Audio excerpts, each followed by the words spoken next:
Well, hi there and welcome. I'm Jonathan Foust. I'm so glad to have this time with you. Before we dive into the following meditation and talk, a few thank yous. First of all, to the Insight Meditation Community of Washington for streaming this event, to our producer, Glenn Harrison, for making sure it actually gets to you, and to Rita Moran, who leads a wonderful mindful movement session every week at 6:30 Eastern Standard Time, which is a great preparation for this talk at 7:30 Eastern Standard Time.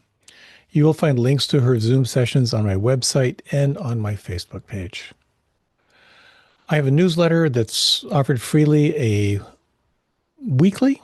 It gives you a little update. And then every now and then I share kind of a compendium of talks and my best photography to date. You can sign up for that if you're interested on my website as well. And just to say, everything that I offer here is freely available. No ads, no paywalls, nothing you've got to sign up for.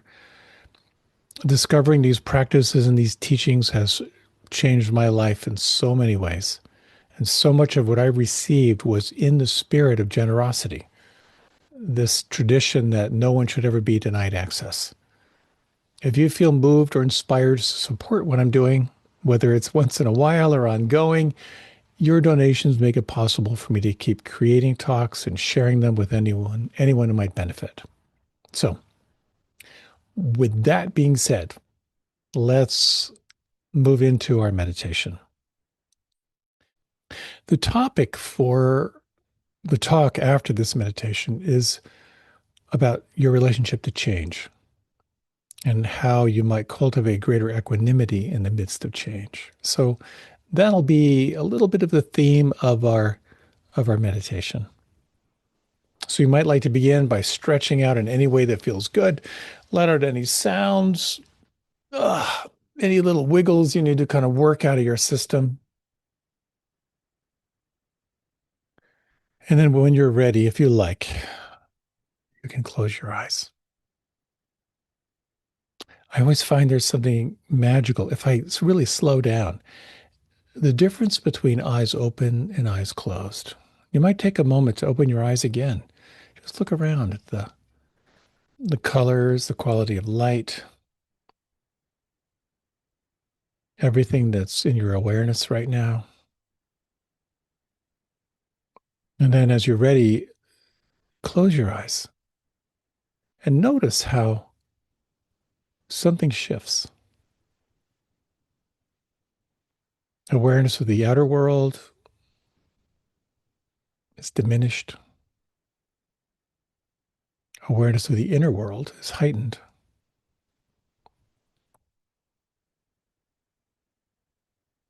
Arriving in presence requires that we become aware of what's between you and feeling free. And quite often there are inner tensions that, if addressed, can help you to more intimately arrive. And so, if you like, as I mention a body part, bring your awareness to that part of the body. You're not necessarily trying to relax or stream energy or anything like that. Just feel. And notice how, as you bring your awareness and you open up into the feeling inside, you may notice something shift, a relaxation, a softening. Beginning with the forehead, you might imagine your forehead smooth.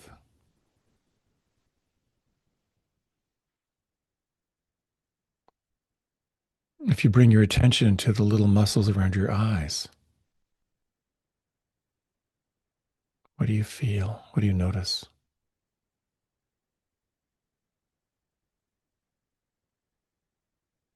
And can you imagine or feel all expression now melting away from your face?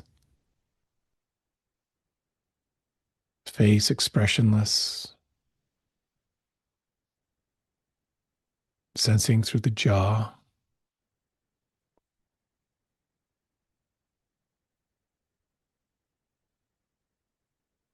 Shifting your awareness to the inside of your mouth. In particular, you might let your tongue relax, fill your lower jaw.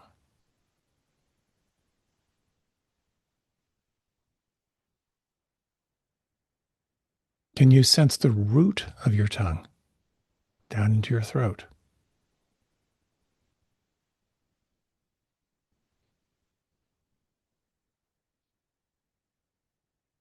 Can you sense the space inside your throat?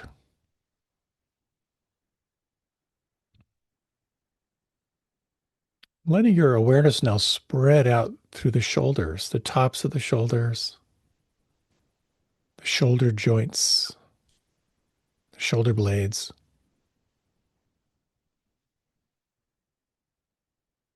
and now sensing down the length of the arms, down through the elbows,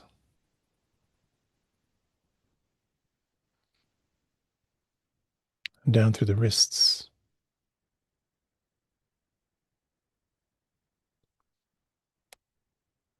backs of the hands, the volume of your palms and fingers and thumbs.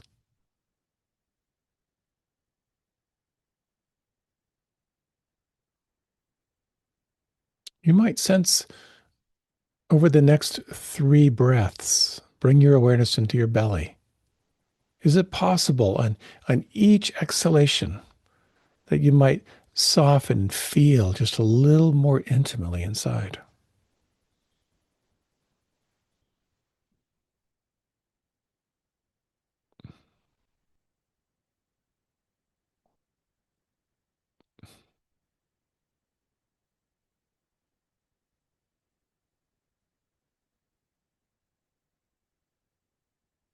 Can you sense now even deeper down into the lower abdomen, the pelvis, the hip joints?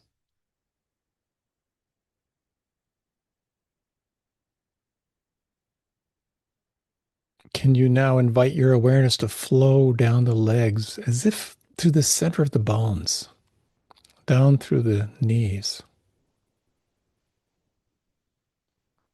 down through the ankles?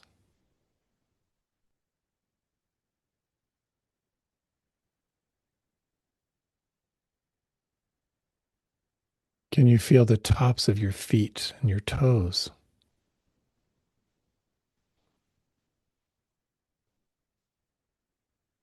The soles of your feet and the heels?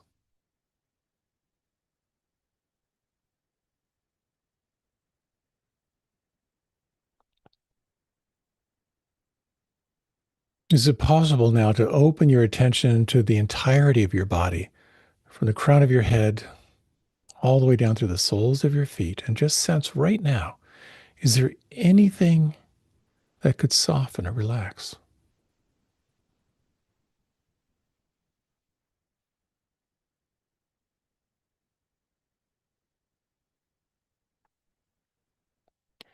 Can you sense who you are as the observer or the witness of what's changing right now?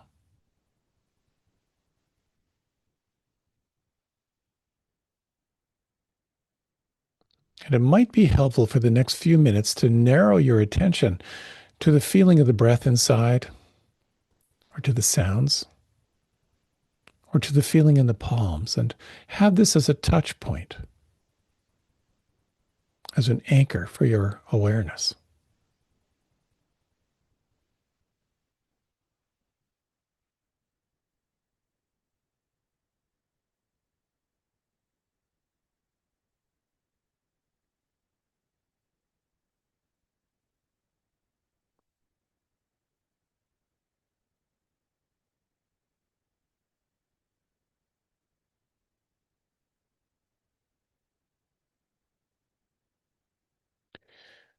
You might explore the following questions. What exactly is happening right now? Can you name it in a word or two?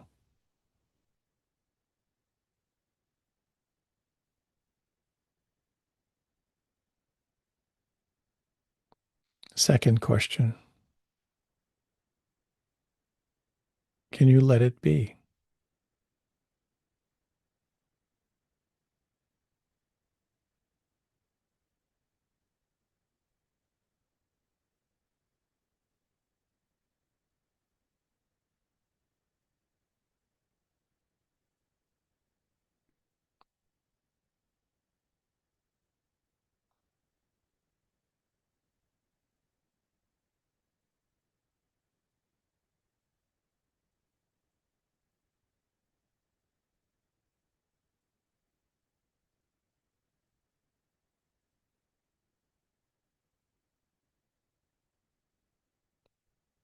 You might explore now, with just a few minutes remaining, what it's like to toggle your awareness from, let's say, the direct experience of breath or sound or the palms of the hands, just a sense from the inside, the direct feeling right now.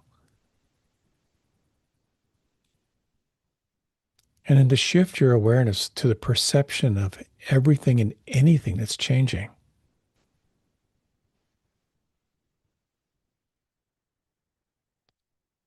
And to sense again who you are as the witness or the observer, the one who is aware.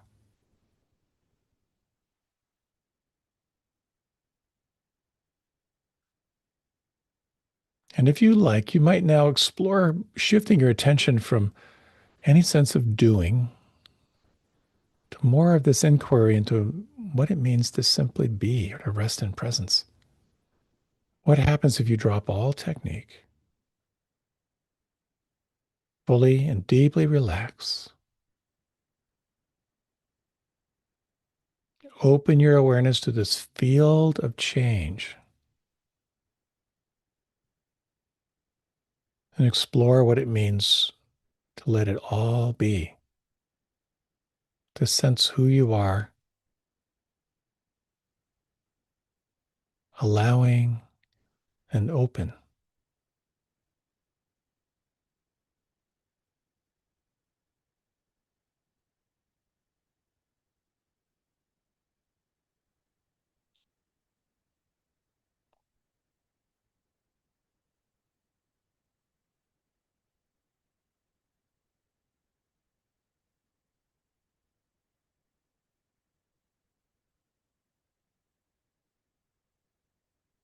In these remaining few moments, what could relax or let go or soften right now?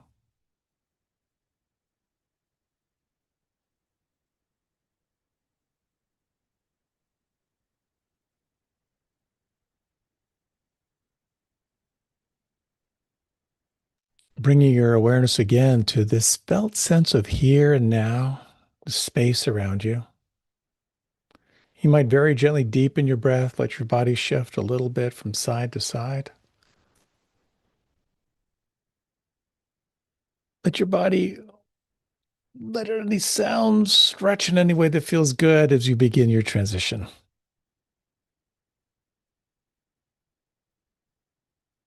And welcome back. Is there anything changing in your life? Is there anything that's changing that you don't want to change? Anything you're wanting not to change that's changing all by itself? Well, this is the topic of the following talk: your relationship to what's changing. We are filled with all kinds of biases, desires, baked in conditioning that wants life to be a certain way. And freedom, true happiness, true liberation comes from taking a pretty solid look at your relationship to change. I hope you find the following talk helpful. This was a really juicy one from a couple years back, and I love the whole idea that the very quickest way to be happy is to choose what you already have. If we could only remember that. Enjoy the following talk. This guy sees this horse galloping quickly down the road, and the rider is just very, very intent. And looks like this guy's really got somewhere important to go. And he's fascinated just to see him coming down the road and coming at him and heading by. And he yells out to this guy, "Where are you going in such a hurry?" And the guy looks at him and yells out, "I have no idea. Ask the horse." That's a classic Zen story. And I like that story because we're all on a horse. And I like to think of the horse as kind of wild, untamed energy that kind of rushes around. That wild, untamed horse is usually chasing something or running away from something. And we're kind of on for the ride. So the question is, that thing that is running toward and the thing that's running away from, what is that? It's a little bit of what I'd like to talk about. And I think that what it's running from or running toward is change. I don't know about you, but it seems like a lot of people these days are dreading change. This part of this built-in negativity bias we have towards self-preservation, we kind of anticipate the worst and we want to hang on to the familiar. And the interesting thing is, if you could shift your relationship to change, there's a chance that you might feel a lot differently about your journey. So what I'd like to talk about, what I'd like to share with you is, as usual, in 4 parts. The first part is this basic law of change and how integral it is to Buddhist thinking. Change happens. Secondly, I'd like to talk about our particular styles of resisting change. Usually we're just caught in either aversion or attraction, running away, running toward. And what I'd like to explore thirdly is what it means to say yes. Because in everything that's changing, there's a lot you have no control over. But what you do have control over is your attitude. And that can make all the difference. And fourth, I'd like to talk about what is it like to live in a world that is infused with change, like now? How do we navigate this incredibly fast-changing world, or apparently fast-changing world, with equanimity, with a certain kind of steadiness? It's a classic story, and certainly one that I've told before. But when it comes to these Dharma talks, they're all the same stories. It's pretty much, as I like to say, it's the same talk. I've led lots of meditation retreats, and I've sat a fair bit of meditation retreats, and I've experienced huge torment on meditation retreat, and I have sat with a lot of people who are pretty tormented on meditation retreats. One thing I always say, if you're interested in becoming a meditation teacher, don't do it if you really need people to like you, because they won't, at least not in the short run. So someone asks for an interview with a teacher, and he says, I am having a horrible experience. I'm in physical pain. I can't focus. I've got all these emotions that are just running rampant. I don't think I can do it. This is really, really horrible. Teacher listens patiently and says, hang in there. It's going to change. Just trust me, it's going to change. As often happens on a meditation retreat, you'll meet with a teacher like every 3 or 4 days. So he was back for his next interview. And he said, I cannot believe how transformational this has been. I feel so good. I just feel this sense of relaxed presence. I feel a sense of love and appreciation for so much. I feel so grateful. This is going great. I'm loving it. The teacher says, hang in there. This is going to change. It's a simple little story, but it's got everything in it. This life is infused with change. And I've always loved that mantra, which has been really, really helpful for me. The mantra is keep going. When things are really, really tough and you're feeling really beat up, keep going. And when you think you've arrived, definitely keep going. Maybe you've looked in the mirror recently. And maybe you've noticed things have changed. I certainly have. I look in the mirror now and I don't recognize myself. My hair is thinning, I'm getting more jowly, kind of the sagging face, the aging spots. And if you think about the last time you looked in the mirror and you really looked at what's changing, chances are Either you've loved what you're seeing, or maybe you're feeling a little bit grief over your relationship to your physical body changing. But there's something really interesting about this sort of meditation on yourself in a mirror. Now, one thing you'll notice is everything that's changed, how much older you are. But here's the kicker. When you're looking in the mirror at yourself, can you notice what it is that's noticing? And does the noticing factor change? I love that inquiry. In fact, many years ago, I was on a meditation retreat and I kind of found myself looking in the mirror. And this was many, many years ago. I think I was in my 30s. And I had this sort of vision of looking in the mirror, seeing myself as an older guy, kind of balding and aging and smiling back at me. And I thought, in that moment, it was sort of an insight of like, maybe aging means I could be happier. Maybe aging means I can actually be more wise and more awake. And I tried to make that as an anchor. Losing my hair means I must be getting happier and wiser. At a retreat not too long ago, I was looking in the mirror and I realized I've arrived. I'm that guy. I'm that guy smiling back at myself when I was 30. The first law of reality is that everything that is the product of causes and conditions is going to change. Everything changes except for what is unborn. So what does that mean? Well, it means your body is going to change. Your beliefs, your mind and how it functions is going to change. Your character is going to change. In fact, it's not only going to change, it's destined to kind of evaporate, at least from this particular plane of existence. And we're usually thrown to a sense that change is bad.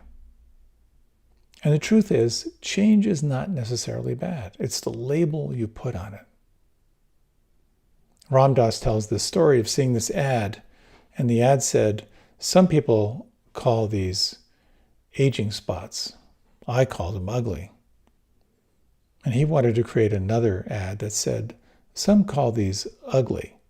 I call them aging spots. The label we put on change depends on our sense of freedom.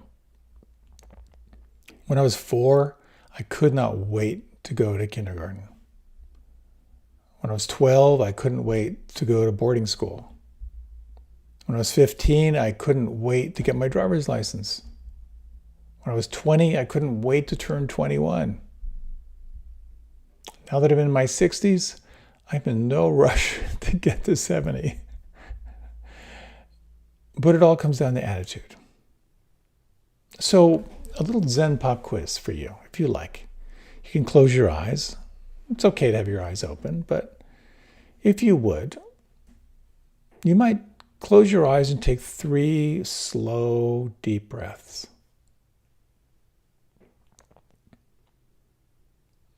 Just take a moment and sense what is changing in your life right now.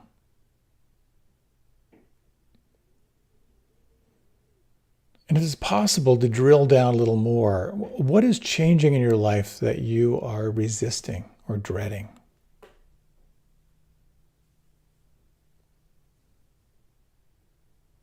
And what's changing in your life that you're eager for, that you're looking forward to? And can you get a sense of the change that tightens you up inside, that has a kind of inner dread? The change that enlivens you or excites you? And is it possible, just for a moment, to sense who you are as the one who is aware of change and is also aware of your reactivity to change.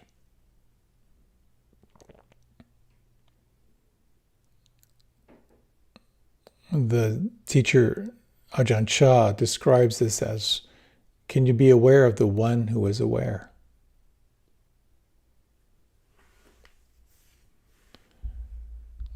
So if you like, you can open your eyes, or you can remain with them closed. Now, it's one thing to notice what's changing, but the next level of practice is to notice your relationship to the change. And this points toward kind of the second law of reality, of dukkha. It's referred to as steadiness, unsatisfactoriness, stress.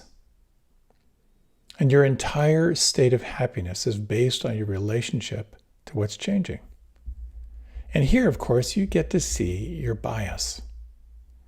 You get to see the lens through which you are perceiving. And it's interesting how we are attracted to what is already established. And here's an interesting study I ran across. In one study, people who saw a painting described as being painted in 1905 found it far more pleasing than people who saw the same painting described as created in 2005.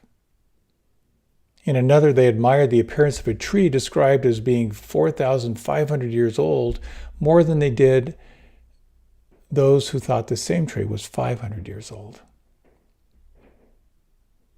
Another really cool example, study participants were given a piece of European chocolate. It was described to them as having first been sold in its region either 73 years ago or 3 years ago. And guess which group rated the chocolate as better tasting? So it's not impossible to overcome this unconscious bias. But if we want to be awake and successful, we have to realize that the bias is there. If you want to change with grace, if you want to open up to innovation and creativity, we have to convince others that new can be good. And this is really challenging because the resistance to change is so strong. It's so much connected to our perception of how we think the future would be altered.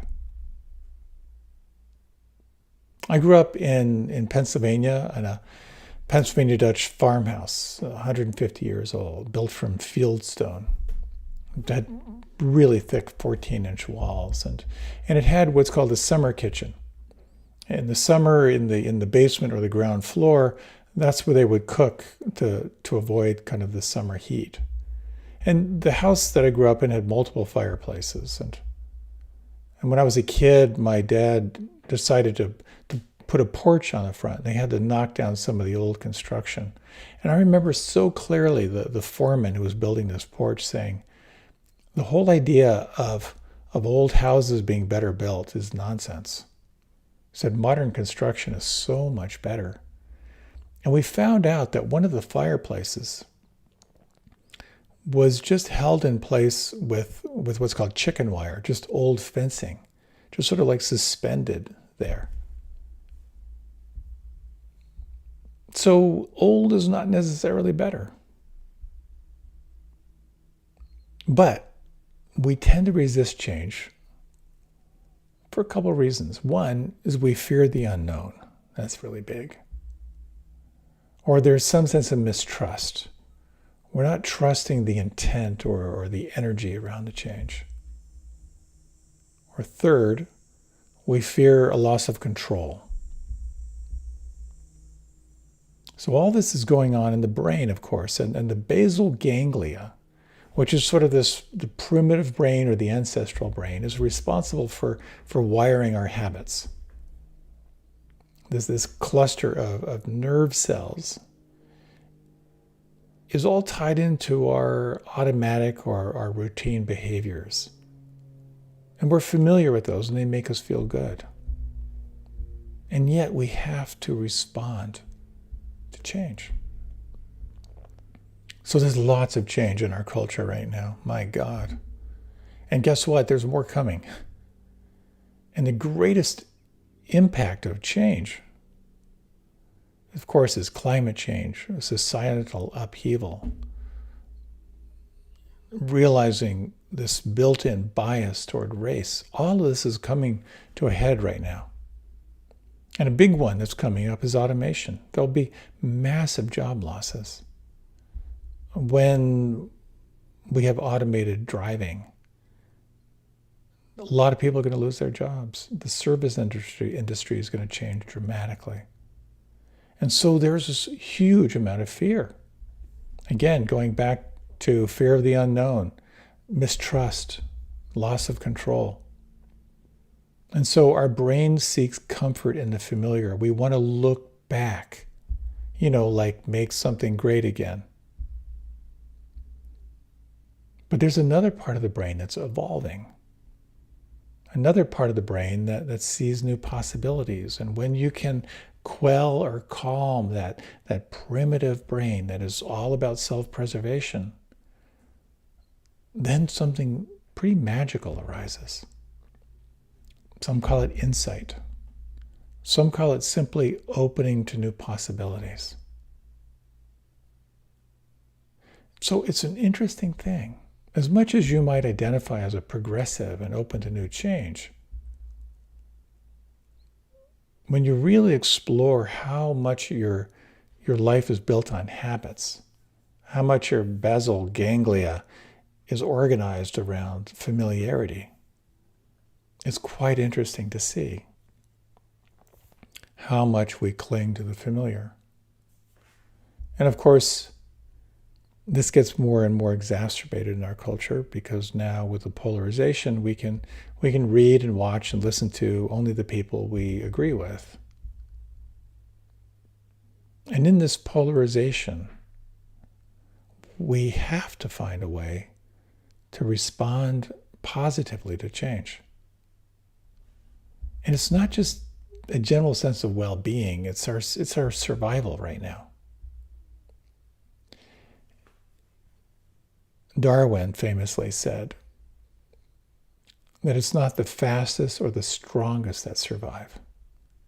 It's the ones that are the quickest to adapt to change. So the question becomes, how can you enhance your capacity to respond to change, to not get locked into fear, to not get locked into calcifying around the way that you want it to be? It's all about perspective. It's all about the stories that we tell ourselves and how we can cultivate these shifts. So about 20 years ago, I had just completed I think it was 24 years of my affiliation with the Kripalu Center and the Kripalu Yoga tradition. I kind of stumbled in, made myself at home, and stayed. And for a few years, toward the end, I was president of Kripalu. We were doing a massive reorg after moving from being kind of a traditional ashram to more of an ecumenical sectarian program center. And I'd really given myself to try to make that change happen. I really believed in the work and wanted to see it continued. So for a couple of years, I was kind of the head honcho. And I worked hard, I tried hard. I realized I wasn't a match for the job and how it had evolved. I've been there for a long time and given myself really fully to being there. I was a junior varsity monk for many, many years. I'd given myself fully. And when I realized it was up, that it was time to go, of course I was committed to doing it smoothly, and I worked out a deal with the board to transition as gracefully as possible and support the passing of the baton to the next person. But I realized that after most of my life at that time, being identified with who I was, living in the ashram and all that stuff, that when you're at the top of an organization, there's nowhere to go but leave. I'm a naturally anxious person. So as you can imagine, there was lots of rumination, playing in all kinds of different scenarios, basically trying to figure out what's next in my life. And that tension, that kind of angst or that clench really began to build as the time got closer. I upped my meditation practice to try to stay present to the kind of the turmoil of this pending change. And then in a meditation, this little insight popped up. It was a question. And the question went like this. The question was, what if, when I look back on this event in 2 years, I'll say that this was the best possible thing that could have happened?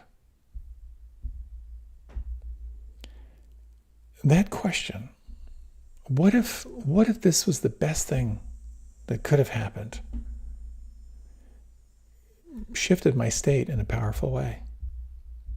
What if this was the beginning of a new adventure? What if I'm moving into a time of unexpected opportunity?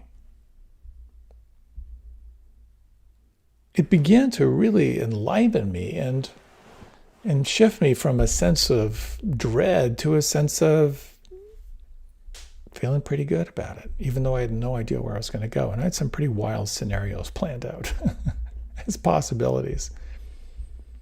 You know, there's a difference between magical thinking, that is to say, I'll just think happy thoughts and everything will be good, and what we can call reframing.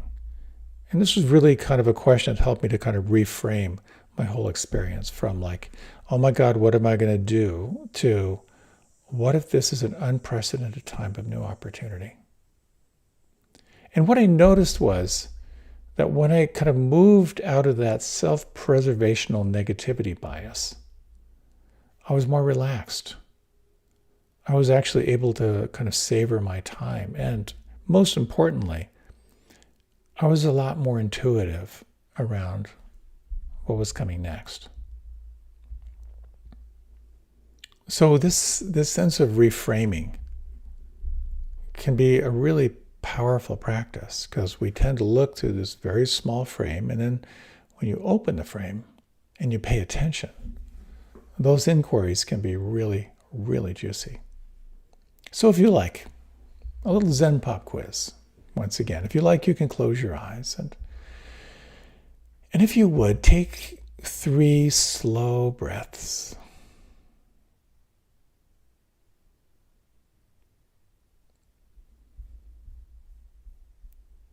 And if you would, bring into mind something that's going on right now that's difficult for you. Either something that isn't changing that you want to, or something that isn't changing.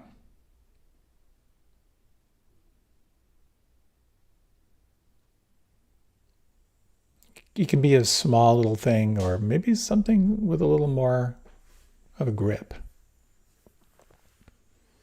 And if you would, take a few moments to bring it a little bit closer. When you think about this, what does it feel like inside? What is it like to feel this as a problem?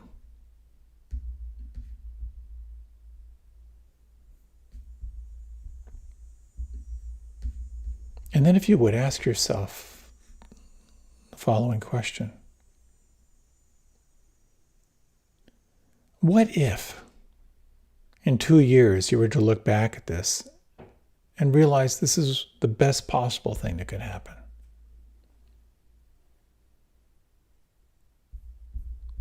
Or another question that I find maybe even more helpful. What's great about this situation? Or what could be great about this?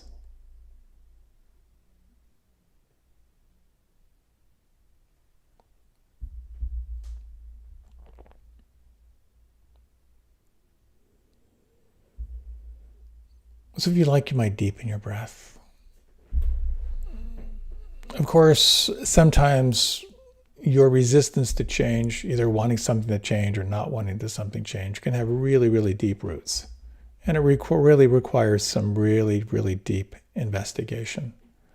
But it can be helpful And I love that question of what's great about this, or what could be great about this, as a way of shifting the frame. Because sometimes what we think is bad news turns out to be good news. Someone I know was nearing retirement, and he got pushed out of his full-time job into a part-time job. Catastrophe. Very, very dramatic reaction. But he decided to stay with it. And what he realized was he loved working part-time. And he realized that he wanted to keep working part-time beyond his projected retirement, because that shift in the ratio between life and work was magical for him. Someone else I know found a relationship came to an end, very, very much against her wishes. Incredibly painful. But she stayed with it. She kept going. And only later did she realize that she really wasn't a match in this relationship. It was doomed. And if she had stayed in it, it would have been just a perpetual struggle. There's all kinds of stories when you look at history. The attack on Pearl Harbor that really ushered us formally into World War II was awful bloodshed. But there were those in Congress and in Europe who saw this as a way of breaking the deadlock in our culture so that we could commit. Some argue that this latest round of political turmoil is possibly a wake-up call in our culture. People are realizing that being complacent and sitting back is not a strategy, and there's the possibility of this ushering in a whole new political force. And the interesting thing about change is it doesn't necessarily care about your opinion. It's just happening. And the more that we can loosen our grip on reactivity, the more we have the capacity to respond. The more capacity we have to be creative, to be innovative. One of my favorite lines, and I don't know the poet who said this, maybe like the greatest reframe is this line from this poet who said, "Sometimes it's helpful to take the 3,000-year view." When I can remember that, it really opens up the space. It doesn't mean that I disassociate, maybe a little bit, but quite often it helps me to respond in a way that's more fully embodied. So right now, I'm here on Cape Cod. And one of the things that Tara and I love is long distance swimming.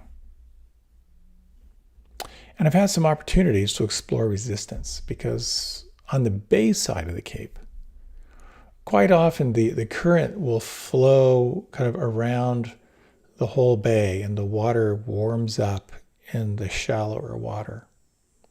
And the water's exquisite. It's really, really quite nice. And it kind of flows in, warms up through the bay, and then cycles out back to the Atlantic. But last week, everything reversed. The current shifted. I mean, it actually reversed. Instead of warm water, we had freezing cold Atlantic water coming into the bay. Not only that, the wind picked up, made for really frothy water, lots of white caps, really, really choppy, and the temperature dropped into the 60s. We're pretty committed to swimming. And I realized that with the colder weather and colder water, I had to use my wetsuit. And I had left my wetsuit in the rain, just sitting out there in the rain. Have you ever put on a cold wetsuit? It's not fun. So I was filled with complaints. And I noticed that my complaining didn't change anything.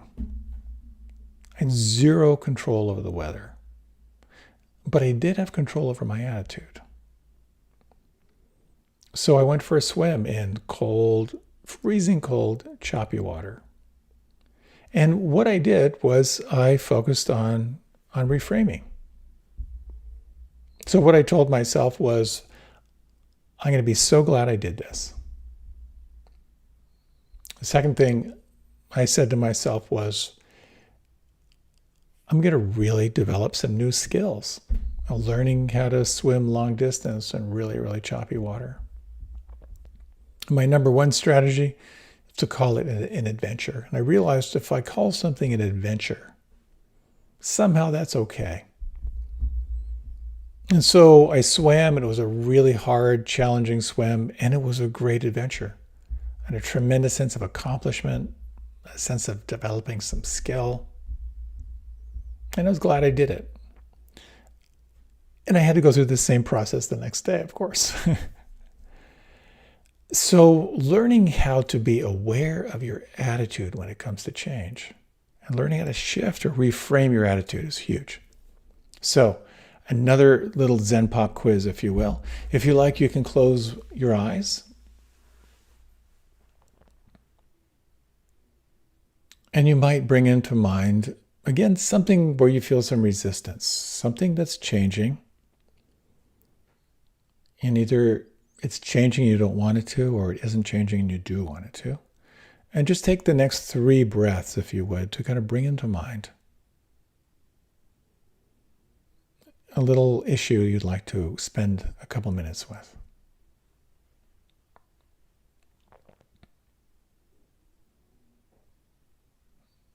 And if you have that in mind, if you would take some time to explore how, as you think about this, what it feels like on the inside. How does this issue kind of live on the inside?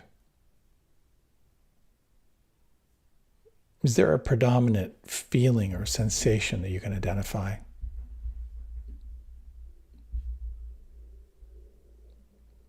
Maybe there is an emotion that you can identify as well. And now, if you would, we're going to explore a 2-part meditation. The first meditation is to sense, what is it like to say no to this? Just a flat out no. And for the next few rounds of breath, notice what feeling or feeling tone forms as you say no.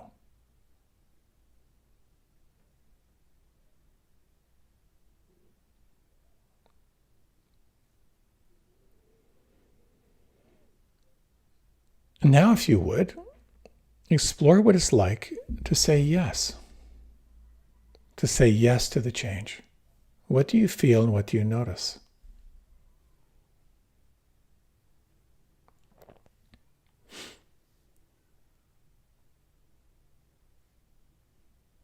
If you like, you might deepen your breath. If you like, you might open your eyes. Not required.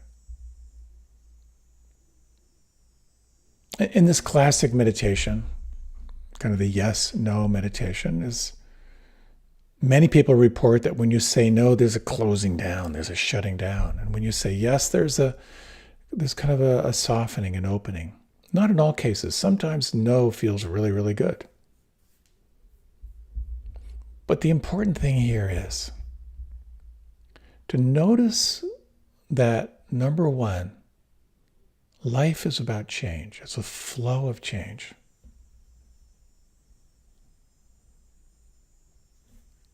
And then noticing your reaction. Being able to notice and name your reaction to what's changing is incredibly powerful. And then the sense, even beyond that, who is it that is aware of your reaction to change? What is beyond that? This points toward a really important element of practice. Some people refer to this as witness consciousness, or taking the seat of the witness, taking the seat of the observer. The sense of the witness or the observer is about accessing preferenceless awareness. It's neither for nor against anything. It's this kind of unblinking eye of mindful awareness. When you can tap into that, it will reveal your biases. It will reveal your preferences. It will reveal who you are as this reactivity machine. But it also can point toward a sense of possibility. You can think of this as what it isn't. Think of it as this awareness which is non-judging, non-grasping, non-clinging, non-conceptual, non-harming, and non-manipulative. Your experience of life comes through these lenses: change, your relationship to change, and your true essential nature. When you can access the sense of the witness, it can begin to open up really cool stuff. Number one, it can open up intuition. It can open up compassion. It can open up all kinds of new possibilities. The more that you see and recognize what a desire machine you are, how you're driven by wanting and pushing away, the more you can begin to sense this quality of preferenceless awareness. And this realm of preferenceless awareness is kind of a doorway. It's a doorway to insight. It's a doorway into what you might call choiceless choice. And what does that mean? I know I've just a couple minutes left, but I'd like to talk just a little bit about this whole idea of choiceless choice. First of all, it's been said that enlightenment is simply to be without desire. I love that definition, because think of it right now. Who are you right now without desire?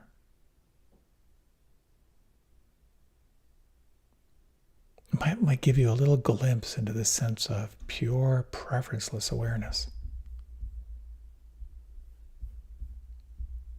And when you begin to explore this sense of possibility, infinite possibility, you can begin to kind of get this sense of what we could call your dharma or your path. One way to think of it is, one of my favorite definitions of your path is what you can't not do.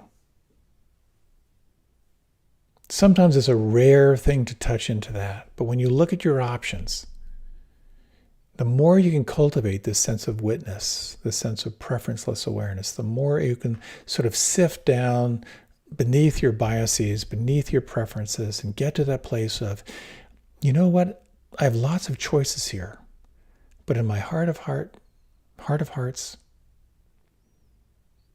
I really don't have a choice. This is where I'm called. That's what's possible. It's not easy. It's not easy. It requires this calming of the mind, this calming of the heart, and why so much of the meditative practices are about calming. The shamatha practices of using concentration and relaxation to arrive at settling, this turbulent, muddy water of the mind. Over time, the sediment begins to settle and you start to see more clearly.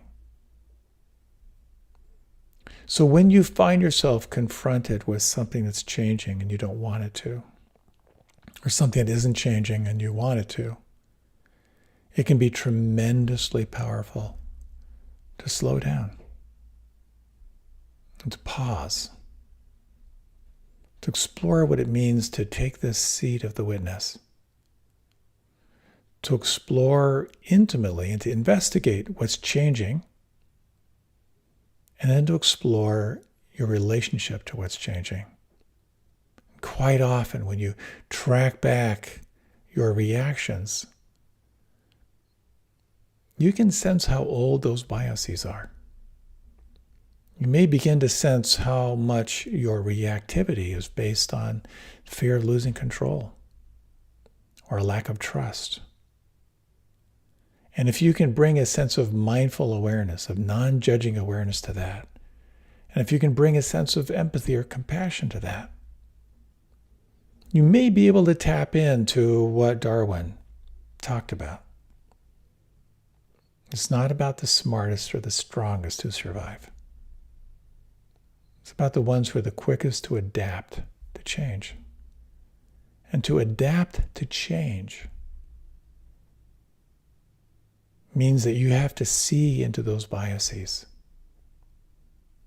to make room for your reactivity, to know it, to get familiar with it, and to ask yourself, what do you really, really want?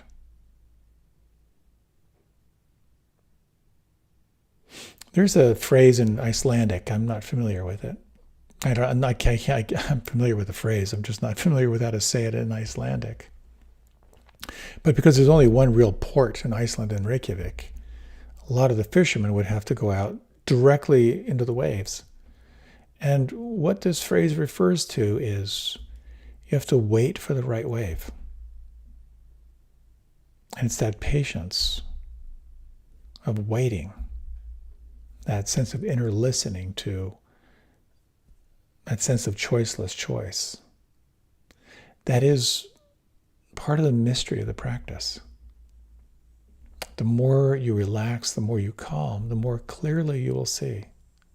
And ultimately, perhaps, the more you will find yourself guided not by fear, not led by the biased mind, but led by wisdom and led by compassion.